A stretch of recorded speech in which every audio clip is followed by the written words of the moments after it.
Hey guys, in today's video I bring you an impressive story that will shake your beliefs and bring new perspectives on the future.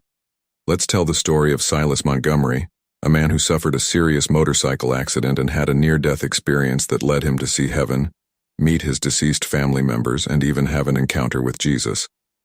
But the most impactful was the revelation he received about an upcoming event on the day September 14th, 2024. Stay until the end to discover all the details of this incredible vision of the future. And if you like stories that challenge what we know about life and death, leave a like, subscribe to the channel, and activate the bell so you don't miss the next videos. Hello, my name is Silas Montgomery. I never thought I would be here telling this story, but life has its own plans, doesn't it? Well, let me start from the beginning.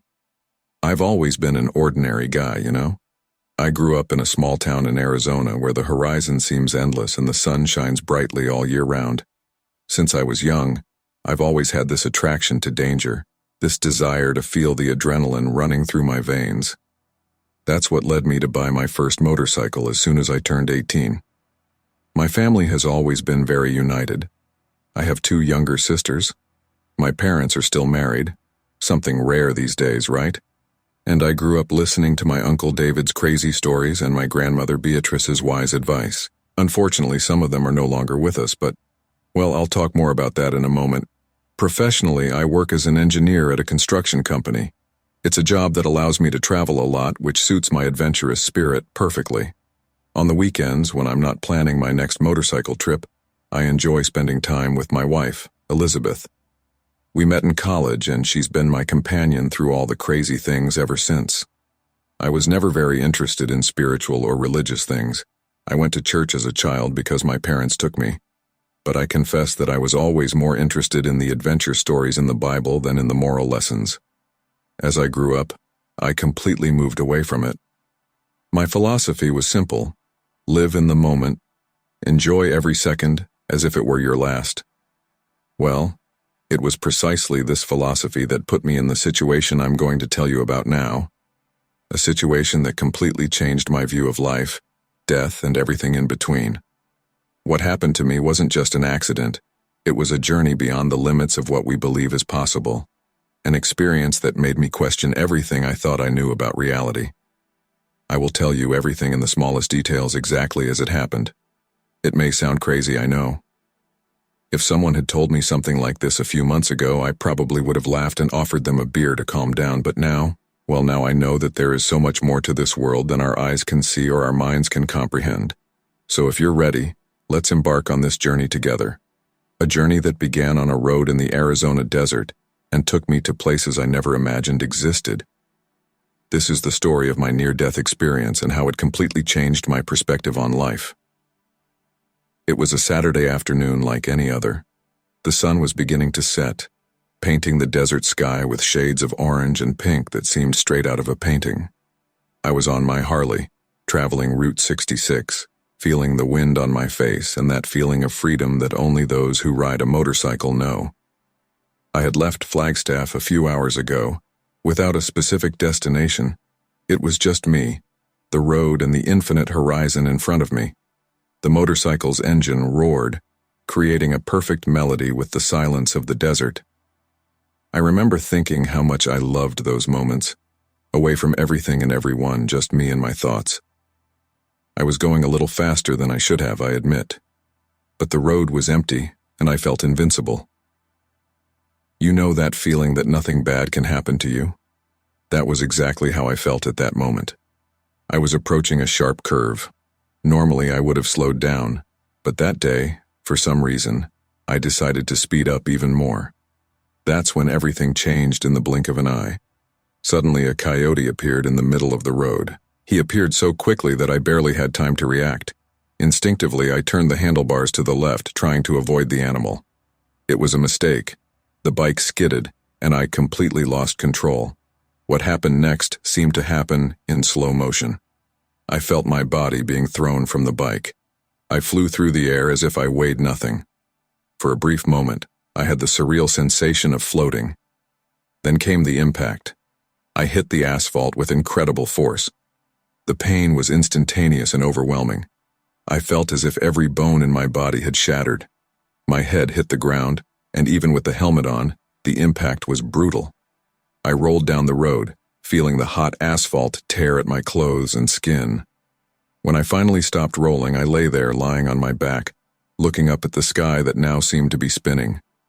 The pain was indescribable. I tried to move, but my body wouldn't respond. I tried to scream for help, but no sound came out of my mouth. Panic started to take over me. He was alone in the middle of nowhere, seriously injured. I thought about Elizabeth, about my family. Would I see them again? The fear of death, something I had never experienced before, suddenly became very real. Little by little, my vision began to darken. The sounds around me, the wind, the distant buzzing of some insect began to become muffled. I felt an immense fatigue envelop me as if my body was giving up. My last conscious thought was a desperate prayer. I, who had never been religious, found myself begging God, any God who might be listening, not to let me die there. Then everything went dark. I can't say how long I was unconscious. It could have been seconds, minutes, or hours. Time seemed to have lost all meaning. The next thing I remember was a strange feeling, like I was floating. The unbearable pain I felt moments before was completely gone. I opened my eyes, or at least I thought I had, and found myself surrounded by an intense blue light. It wasn't an ordinary blue, it was something I had never seen before.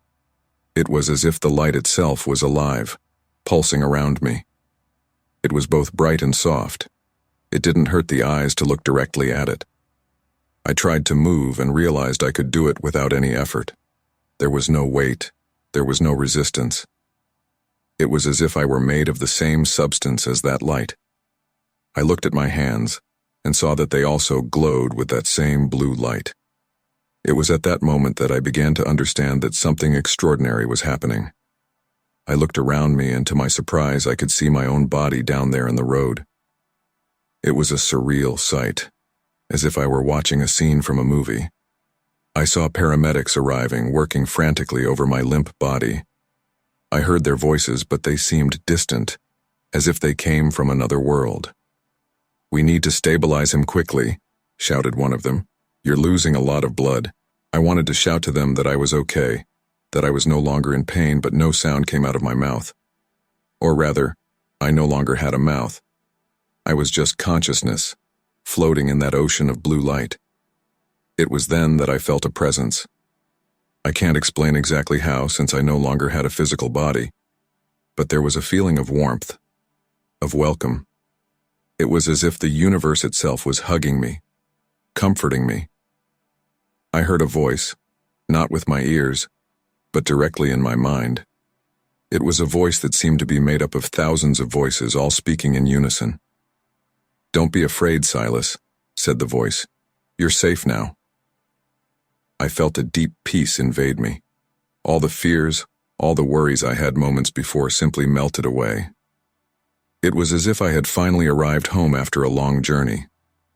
The blue light began to intensify, becoming brighter and brighter. I felt like I was being pulled upward, away from my body, away from the road, away from everything I knew.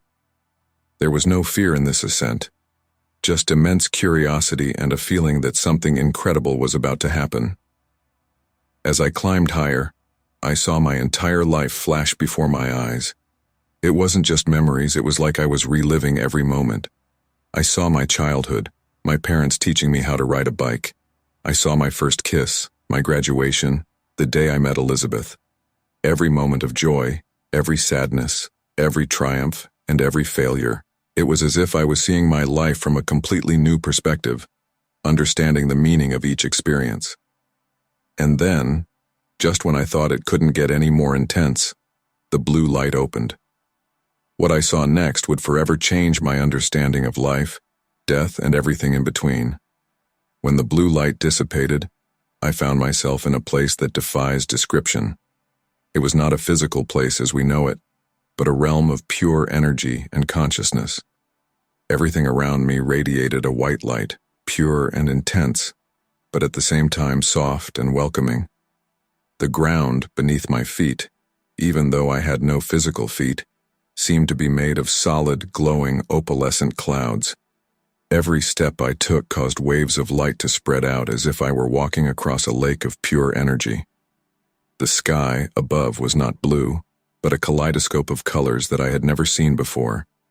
Colors that do not exist in our earthly world, mixing and dancing in mesmerizing patterns. It was as if the universe itself was celebrating my arrival. All around me I saw ethereal shapes that appeared to be other souls. Some were familiar, others completely alien. They all emitted their own light, some brighter, some softer, but all equally beautiful. The most incredible thing was the feeling of connection I felt with everything around me. It was as if I could feel every particle of energy, every thought, every emotion. There was no separation between me and environment. We were all part of a great universal consciousness. I began to walk, or rather float, in this new realm. Each movement was like a dance, fluid and graceful. There was no weight. There was no resistance. It was pure freedom. As I went along, I started to hear music. It wasn't music as we know it, with notes and instruments. It was more like a harmonic vibration that permeated the entire environment. Each being I encountered seemed to add its own note to this cosmic symphony. It was then that I saw something that took my breath away, even though I no longer needed to breathe. In front of me, a staircase materialized, but it was no ordinary staircase. Each step was made of pure light, shining with an intensity that should have been blinding but was somehow comforting to look at. I felt an irresistible call to climb this ladder. Every step I took made me feel lighter, purer. It was as if each step was cleansing my soul, removing layers and layers of earthly worries. At the top of the stairs, I saw something that amazed me. A bridge of white stone stretched before me, so pure and immaculate that it seemed to glow with a light of its own. The bridge seemed to stretch infinitely, disappearing into a horizon of pure light. I stayed there for a moment, contemplating the beauty of that place. I felt a peace I had never experienced before. All the fears, all the doubts, all the worries that I carried in life simply no longer existed. I felt complete in total harmony with the universe. It was in this moment of deep contemplation that I heard a voice I would recognize anywhere. "Silas," said the voice, "you have arrived." I turned around and saw something that made my heart, or whatever I had in that state, leap with joy. There, radiant and smiling, were the people I loved most and who were already gone. My father, my two sisters, my grandmother Beatrice, and my uncle David. They all looked young and healthy, shining with an inner light that reflected the purity of the place. I knew at that moment that I had come home, a home that I never knew existed, but that was always waiting for me. I was frozen for a moment, unable to believe my eyes. There before me were people I loved deeply and hadn't seen in a long time. My father, who had passed away 5 years ago from a heart attack, looked young and healthy, with a smile that lit up his entire face. My two sisters, Sarah and Emily, who we lost in a tragic car accident when we were teenagers, were there, radiant and beautiful as they always were. My grandmother Beatrice, who left us when I was just 10, looked exactly as I remembered her with her kind, wise eyes. And my uncle David, the eternal joker of the family, who left so young, was there, with that mischievous smile that I missed so much. I tried to run to them, hug them, but I realized I couldn't move. It was as if an invisible force was holding me in place. I tried to speak, but no sound came out of my mouth. It was then that my father stepped forward. "Silas," he said, his voice echoing in a way that seemed to encompass the entire room. "Why are you here, son?" I was confused by the question. Wasn't it obvious? I had died, hadn't I? I was there to join them, wasn't that it? As if reading my thoughts, my father continued, "You shouldn't be here right now, Silas. It's not your time." My grandmother Beatrice approached, her face full of love and concern. "My dear," she said, her voice as soft as it always was, "this light is not for you. Not yet. I tried to protest, to say that I wanted to stay, that I missed them so much. But again, no sound came out. It was then that my Uncle David said, in that playful tone I knew so well, "Hey, kid, did you forget your brother's leather jacket? The one he loved so much?" I was confused for a moment. My brother's jacket? What did this have to do with anything? Then I remembered. On the day of the accident, I had thought about wearing my older brother's leather jacket, but decided against it at the last minute. My father, noticing my confusion, explained, "If you had been wearing that jacket, Silas, it would have been destroyed. The severity of what you went through is greater than you realize." I started to understand. They were telling me that I had a narrow escape, that if things had been a little different, I really would be dead. My sisters approached, their faces full of love and understanding. Sarah, the oldest, said, "You still have a lot to live for, Silas. Many things to do, many people to love." Emily added, "It's not your time to stay here with us. You need to go back." I felt a wave of emotion wash over me. Part of me desperately wanted to stay. Staying there, in that place of peace and love, with the people I loved and missed so much. But another part began to understand what they were saying. My grandmother Beatrice came over and gently pushed my hand away when I tried to touch her. "This light is not for you, my son. Not yet," she repeated, her voice full of tenderness. They all, in unison, said, "It's not your time. You still have a lot to live for." At that moment I felt a mix of emotions, sadness at having to leave them again, but also a deep understanding that they were right. I had a life to get back to, people who loved me and needed me. It was then that I realized that this was not a permanent goodbye. Somehow I knew I would see them again, when it was truly my time. And this certainty brought a peace to my heart that I had never experienced before. While I was still absorbing everything my family had told me, I felt a powerful presence behind me. It was a sensation difficult to describe, as if the air itself had become denser, more charged with energy. Slowly, I turned around. What I saw left me speechless. Not that I could speak in that state anyway. Floating a few feet away from me was a figure I recognized instantly, even though I had never seen it before. It was Jesus. He was not the Jesus of Renaissance paintings or Hollywood films. It was something much more real. His appearance changed subtly from moment to moment, as if my mind couldn't fully grasp his true form.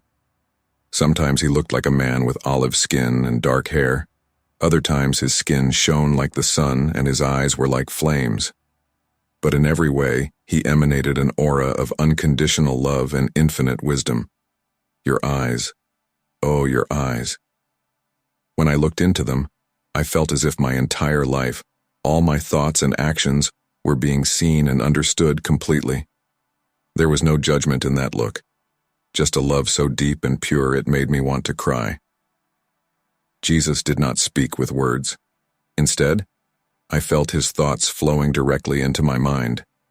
"Silas," he said, or rather conveyed, "you have a choice to make." I then realized that I was at a crossroads. On one hand, there was the path back to the life I knew, with all its joys and pains, its challenges and triumphs. On the other, the promise of eternal peace and union with the divine. As if reading my thoughts, and he probably was, Jesus continued, "Both paths have value, Silas. There is no wrong choice here. But before you decide, there is something you need to see." With one gentle gesture, Jesus created what I can only describe as a window into the very fabric of reality. Through it, I saw scenes from the lives of my loved ones who were still on earth. I saw my wife, Elizabeth, crying inconsolably beside a hospital bed. I saw my mother, aged by stress and pain, praying fervently. I saw my friends, co-workers, all deeply affected by my absence. The scenes continued, showing what their lives would be like if I decided not to return. I saw Elizabeth, years later, still struggling to come to terms with the loss. I saw unfinished projects, unfulfilled dreams, lives that I could have touched but didn't. But then the images changed. I saw what could be if I chose to return. I saw the joy on Elizabeth's face when I woke up in the hospital. I saw my mother's tears of happiness. I saw the hugs, the smiles, the gratitude for the second chance. More than that, I saw the impacts I could still have on the world. People I would help, lives I would touch, differences I would make. These were not great heroic deeds, but small acts of kindness and love that, when added together, made a real difference in the world. When the visions ended, I looked at Jesus again. His gaze was compassionate, understanding. He knew the decision was not easy. "Remember, Silas," he conveyed, "the love you experienced here is not limited to this place. You can take it back with you, share it with the world. Every act of love, every moment of compassion, is an expression of the divine on earth." I felt the weight of the decision weighing down on me. Stay in this place of eternal peace and love, or return to a world of challenges and uncertainty, but with the chance to make a difference. I looked at my spiritual family, at Jesus, at the indescribable beauty around me. And then, with a clarity I've never experienced before, I made my choice. The decision wasn't easy, but deep down in my being, I knew what I needed to do. I looked at Jesus, at my spiritual family, and then at the window that showed the life I would leave behind if I stayed. "I need to go back," I said, surprised to hear my own voice for the first time since arriving in this place. Jesus smiled, a smile that seemed to light up the entire universe. "A brave choice, Silas," he said. "Always remember what you saw and felt here. Take this love back with you." My father walked over, placing his hand, or what felt like a hand in this spiritual realm, on my shoulder. "We are proud of you, son. Live well, love deeply, and know that we will always be with you." My grandmother Beatrice hugged me, a hug that seemed to encompass my entire being. "You have a big heart, Silas. Use it well." One by one, my loved ones said goodbye, each leaving a word of love and encouragement. It was a goodbye, but somehow I knew it wasn't a final goodbye. Jesus approached me. "Are you ready?" he asked. I nodded, feeling a mixture of anticipation and a little fear. "Fear not," Jesus said, reading my thoughts. "You won't be alone." He reached out and touched my forehead. At the moment of touch, I felt a wave of energy course through my entire being. It was as if every cell in my body, or whatever I had in this state, was being recharged, renewed.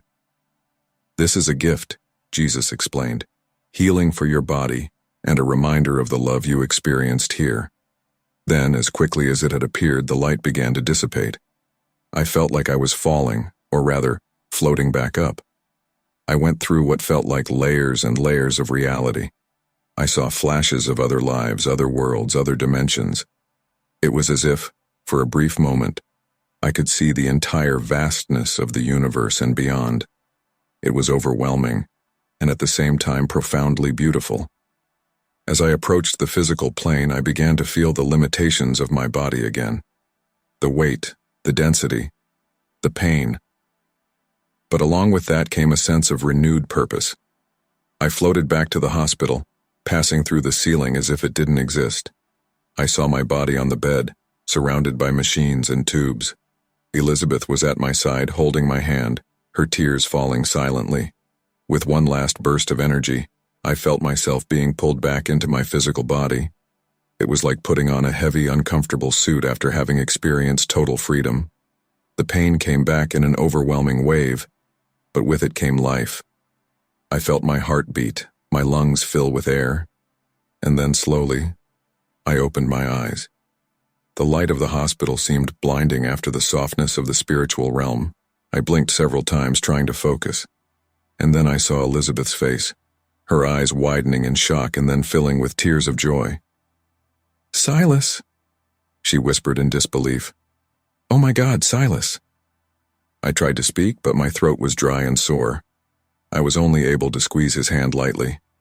The doctors and nurses soon invaded the room, surprised and moved by my sudden awakening. I heard phrases like miracle and inexplicable being muttered. But I knew the truth. It was not inexplicable. It was a gift, a second chance, and I was determined not to waste it.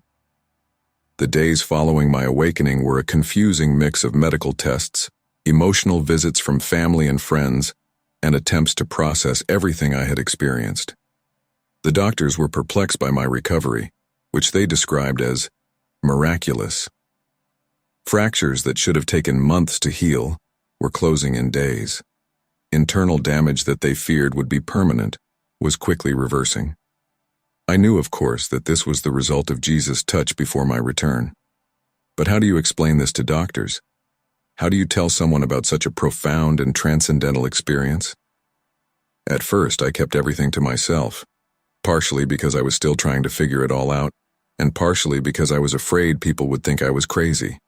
After all, I was known as the rational guy, the engineer who always looked for logical explanations for everything. How could I explain that I had met Jesus, spoken to dead relatives, and seen beyond the veil of death? It was Elizabeth who first noticed the change in me.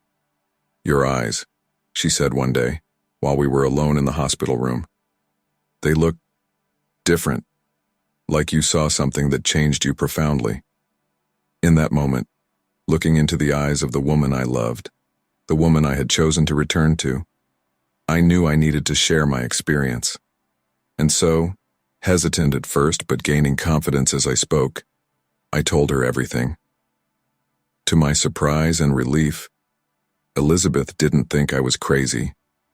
She listened attentively, sometimes with tears in her eyes, sometimes with a smile of wonder. When I finished, she held my hands and said, "I always knew there was something more, Silas, and I'm so grateful that you chose to come back to me." In the days that followed, I shared my experience with a few people close to me, my mother, my brother, some close friends.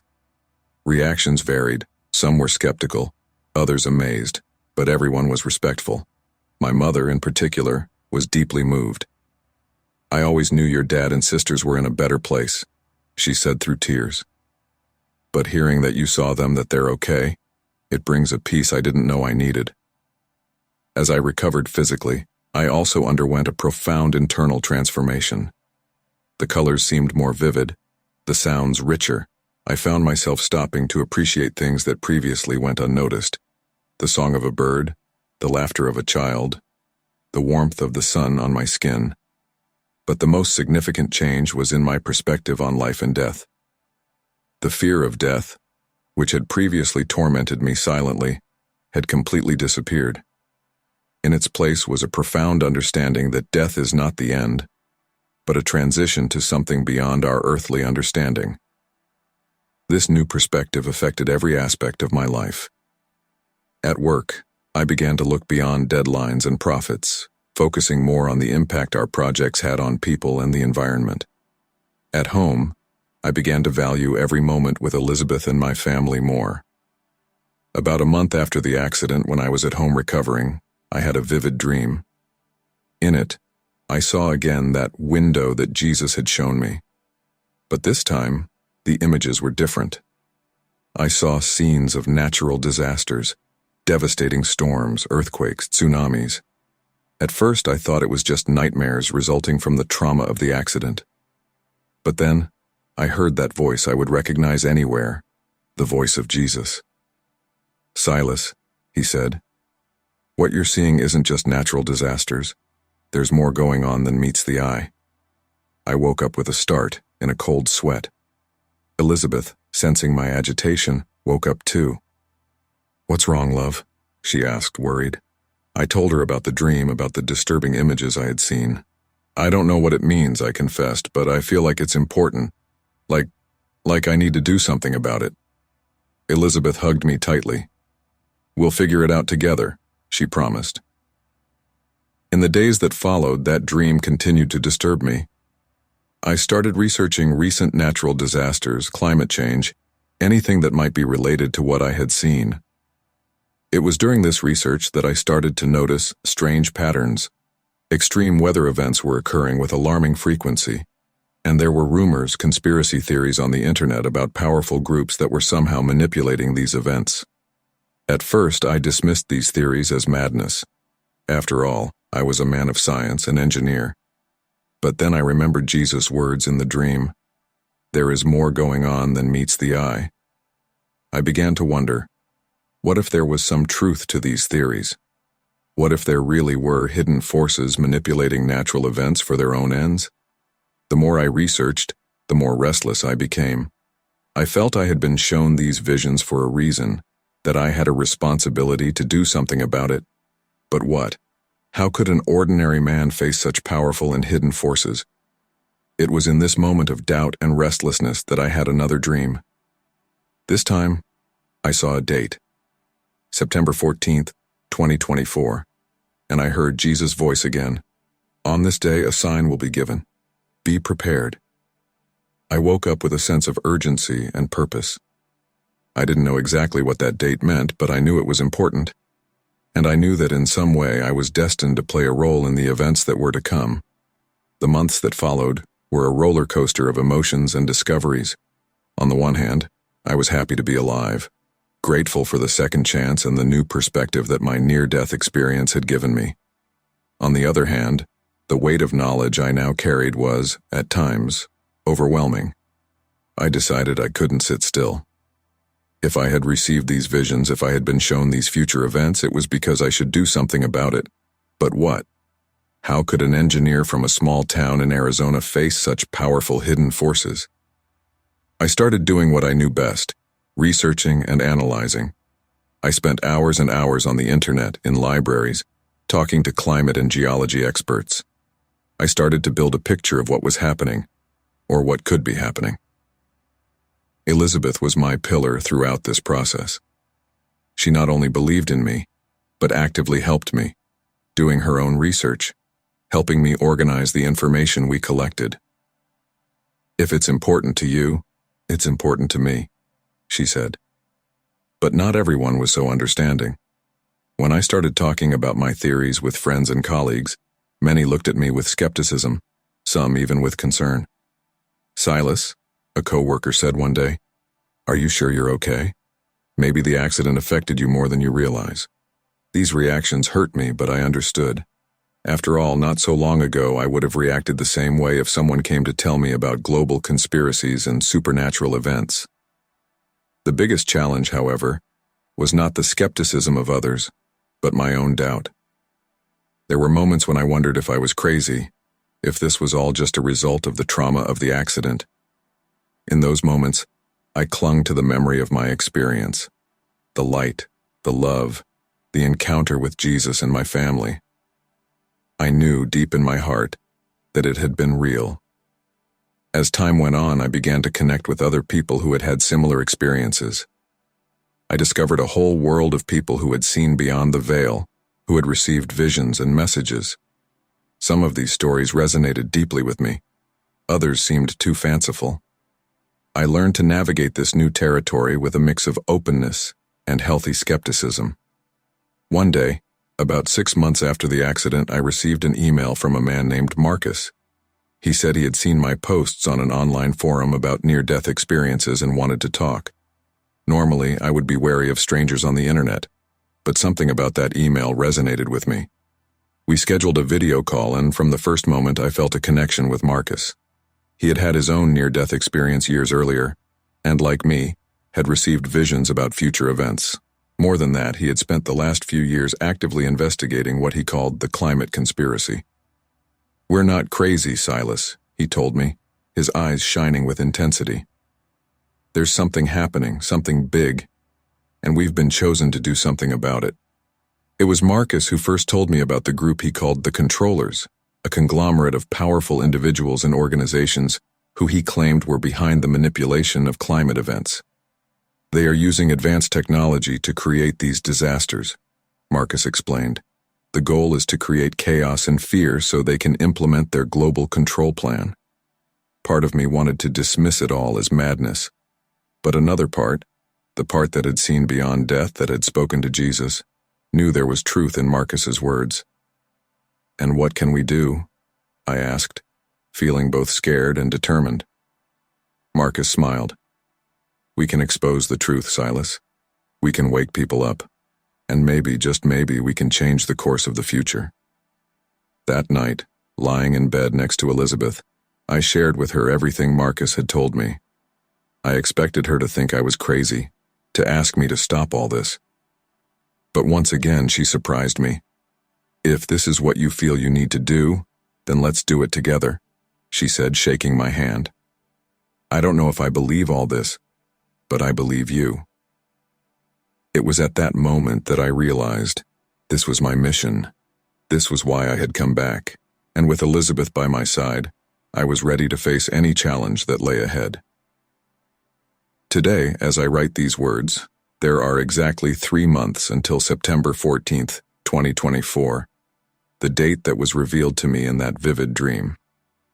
The last few months have been an incredible journey, full of discoveries, challenges, and, yes, even dangers.